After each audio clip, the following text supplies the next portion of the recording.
Pathfinders for the 501st Common Support Wing. Thank you for being here today. In a few moments, Colonel Kurt Winn, Commander, 501st Combat Support Wing, and Lieutenant Colonel John Baker, Bomber Task Force Commander. Afterward, the United States Air Force's principal spokesperson for this event, Lieutenant General Stephen Basham, Deputy Commander, United States Air Forces in Europe, Air Forces Africa, will give brief remarks regarding the Bomber Task Force deployment of B-52 Stratofortress aircraft, airmen, and support equipment to RAF Fairford. After his remarks, Lieutenant General Basham will be available for about 15 minutes to answer your questions. For the remainder of the time, Colonel Winn and Lieutenant Colonel Baker will be available for interviews, along with the Bomber Task Force B-52 aircrew and support personnel you see behind you, in front of you. Please keep questions within the subject area of the Bomber Task Force deployment, and remember, all comments are on the record. Toward the end, I'll indicate how many more questions we have time for. I ask that you limit yourself to one question and one follow-up, and if time permits, we will call on you again. All right, good morning. On a beautiful sunny day, we welcome General Basham here in England. Thank you for taking the time to join us today.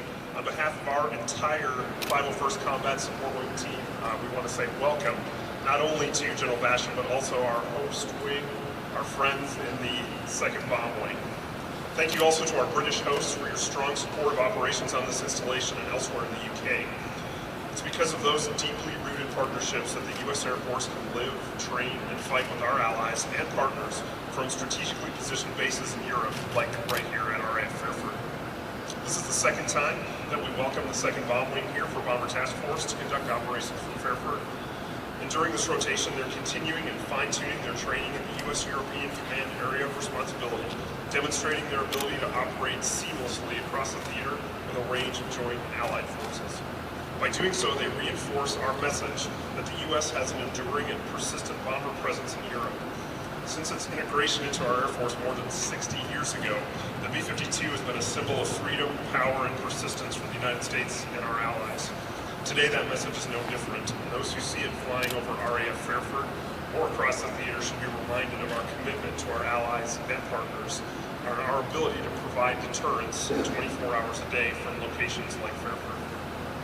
Airmen and civilians on this installation, along with our 2,000 professionals across the 501st Combat Support Wing, recognize the importance of being part of this critical mission, and our team stands ready to enable combat operations around the globe in support of U.S. and NATO operations. We're proud of what we do, and proud to assure strategic bomber capability here in U.S. Air Forces in Europe, anytime, anywhere. Thank you very much. Thank you for coming today. Colonel Baker, BTF Commander. Good morning, all. I'm honored to be here with you today on a beautiful day, and I think I might give the weather team the rest of the day off. This is one of the best days we've had, so we're happy to be here. First of all, I want to thank RAF Fairford and the local community. Just the interactions that we've had and the tremendous hospitality for my team. I've got about 300 people here, operators, maintainers, support personnel, and the relationship with the local community has been outstanding. And I really do we all appreciate that interaction that we've had and support to initiatives. And that was directly supporting ground operations with 4 groups of JTACs, so Joint Terminal Air Controllers, from Britain, Scotland, the Netherlands, as well as Lithuania.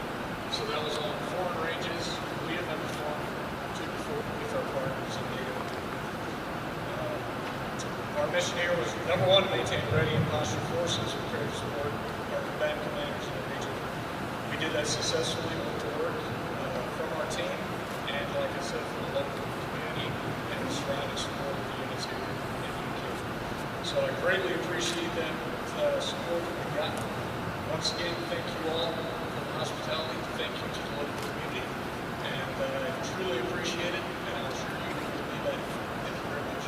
Not that I don't slow down, I can jump right in. So while I appreciate the introduction, my goal is to spend a few minutes talking to you, and then quite honestly, I want to get to your questions, because I've always found that it's better to hear what you want to talk about rather than me just tell you what I think is important. Colonel Winn, let me say thank you again to locally RAF Fairford Air Base. And of course, I would also like to thank our partner, MAGCOM, Air Force Global Strike Command. These bombers come from the U.S., they train daily in the U.S., but there's no substitute to coming over here. And of course, the 96 bombs. We'll take a few questions with him later on. I think we've all heard, but I'm just going to echo a couple of things. The Bomber Task Force demonstrates our global strike capabilities. It also demonstrates our assurance to our allies and our partners, not only in Europe, but certainly around the world. And more than anything else, it sends a message of deterrence, and that we're here to defend against any unchecked aggression or unchecked actors.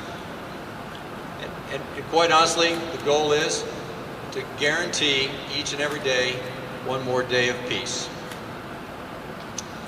The Bomber Task Force enhances our bomber readiness. It actually makes our air crews better, it makes our maintainers better, and it provides the opportunity to also increase the capabilities of our support organizations. And that ranges from intel to those who actually make sure that we're all well fed and bedded down so that we're always ready to fight. Being able to operate in an environment such as Europe, where you can operate one day in the Eastern Mediterranean, a few days later you could be in and around the Black Sea, just a few days later you're in and around the Baltic region doing multiple missions, and just yesterday being able to operate in the Arctic AOR, working with our Norwegian partners, their F-16s, and the Joint Terminal Air Controllers, or TAC controllers, proves one more time that the partnership that we share with the UK and with our NATO allies and our European partners provides an opportunity to one more time send a message to many out there that we stand together, we train together, we're ready together, and should we have to take actions, we certainly will fight together.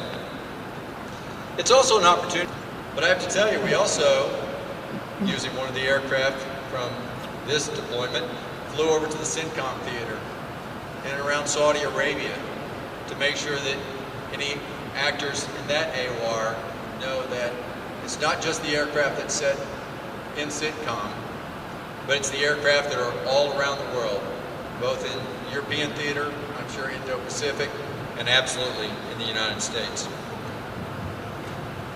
But of course, you've heard it before, and we need to mention it all the time. You have to come over here to work on integration and interoperability. Well, there are many that actually visit the United States with multiple fighters, working with Typhoons out of the UK, working with F-16s from Greece, Poland, actually working with our French partners, air refueling behind their C-135s, and of course working with their Rafales. And we should not forget that we're also working with our United States Navy and their P-8s, being able to make sure that we integrate even in our own country. So let me close these comments by saying there is no substitute for actual presence. To show that as nations we stand together to ensure peace for another day. And should deterrence fail, to make it clear that we are prepared to fight and to win together in any conflict. I look forward to your questions. Thanks very much, sir. And now we'll go ahead into Q&A, so please go ahead and raise your hand. It's important for us to be here with you. And so as we continue to build up Fairford, we want to make sure that the message is one of, we want to work together, we're here to integrate and interoperate with you. But I think it also sends a message to would-be adversaries or malign actors that feel that they can actually take advantage of the peace that we enjoy today in and around Europe. And for us, we're hoping that everyone is watching. And while we absolutely believe that peace is paramount, no one should ever take for granted, and certainly should never push the test. We are ready to fight at any given time. Yes, sir, right here. of bombers coming to the theater. We're excited about that. Each and every deployment offers just a little bit different opportunity. The partners that we're going to work with, the allies that we may work with at that given time, the ranges that we're going to go to, the airspace that we're going to go into. But I have to also emphasize it's the different air crews that come here at different times. As we cycle through individuals inside the U.S., there are new pilots that are coming here every single day, new navigators that are coming here, new maintainers every single day. We have to make sure that on a rotational presence, we're benefiting from the training that they actually receive, at the same time making sure that we continue to build up the work that we're doing with our NATO partners and our non-NATO partners in and around the area. We will continue to look for greater opportunities to be able to expand the training both in the air and, of course, on the ground. Just to follow up to that. Deployments, we plan them long in advance of world events. And it's not focused on any one particular world event. It's to make it very clear that we're going to be here all the time. And we come at different times. There's a little bit of break in between each one. Certainly this exercise worked out nicely to be able to come in. The aircraft will depart very soon, and then we look forward to having the aircraft come back. Not focused on any one particular event around the world. It is focused on making sure that we're not only assuring allies, but we're deterring any actors out there that might have other than peaceful intentions. Thank you, sir. Great question. Any other nations in and around Europe? As we continue to train our air crew, as we continue to assure our allies, the only way you do that, it can't be done virtually. It can't be done just from the United States. We actually have to come forward. And we have to be able to operate in this particular environment. So I think the very simple answer is yes, you should expect more of these in the future. Come in as well. So we look forward to being able to have the next rotation of bombers come through. And as you would imagine, we learn from each one of these. And as we continue as we increase the tempo, I anticipate that we'll be working with more and more nations and more exercises. Thank you. Yes, sir. Good morning, sir. My name is Paul. Well, first of all, thank you for that. We do not fight alone. You just think it's old. I find humor sometimes in saying that that's a 1960 model sitting right there. I'm a 1965 model. Trust me, that's not old. That's not old. The aviators that fly this will tell you one thing. This aircraft is better. It's better than the day it came off the line. We continue to upgrade the aircraft. It's not the aircraft of 1960. And actually, as we're looking to re-engine the aircraft, we continue to put new weapons on the aircraft, new capabilities. It's not just as good as it was, it's better. And it will easily fly past 2040s and into the 2050s if we need it to. Fantastic ingenuity. You said you proposed all the different variations of Between the 3 different aircraft, I love the B-1, and there's quite honestly no better aircraft for going low, getting into the theater. It's been a workhorse in the Central Command theater, and it will continue to be a workhorse for our nation. The B-2 is an amazing aircraft. All of them have lethality, all of them have range, all of them have flexibility. They have a heavy payload. The B-2 has that stealth capability, so if you kind of want to sneak into a country and sneak out, you really do like the B-2. But I have to tell you, if you want to revel in the technology and just the sheer firepower of an aircraft, it only takes a few minutes sitting inside the B-52, and you fully understand. I mean, it's an aviator's aircraft too. You fully understand that the power that this aircraft brings to bear, and I don't know why any country would ever want to mess with it. Yes, sir. One last question, please.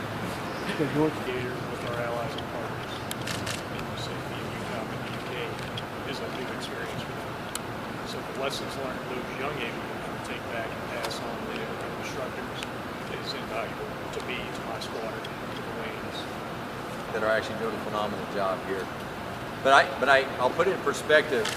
The ability to be able to launch bombers out of the continental United States, out of the heartland of the United States, B-52s, B-2s, have them fly to this theater, have them join up with other bombers that have launched from Fairford, join up with fighter aircraft from many nations, not U.S., many nations, and to be able to perform their missions, simulated bomb runs in various areas, operating in different environments.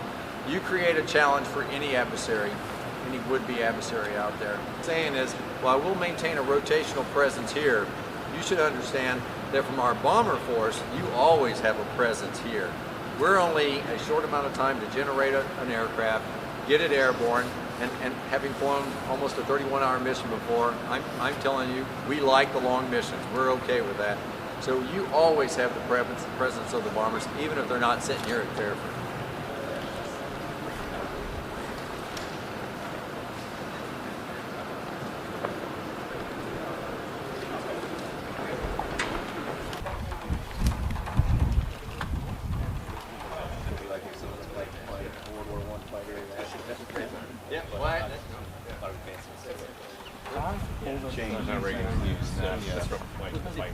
That's where the base is at. That's where Barksdale Air Force Base is at.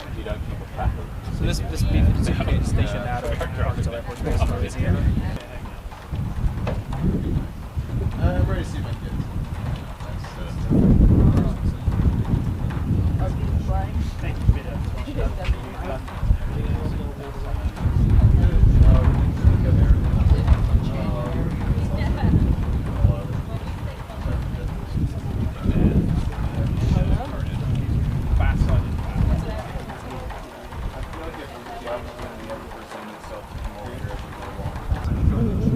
Absolutely. Do you have questions? Great. Oh my God, that's the best thing about this.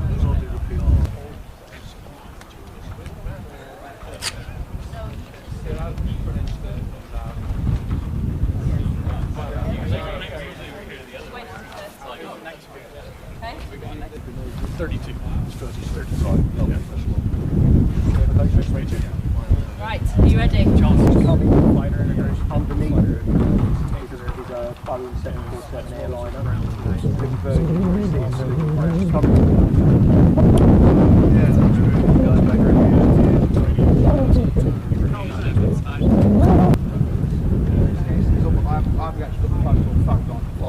Just Europe airspace is not. We have fun on the entirety of UCOM. It's much different than LA. So just that exposure on talking to the controller.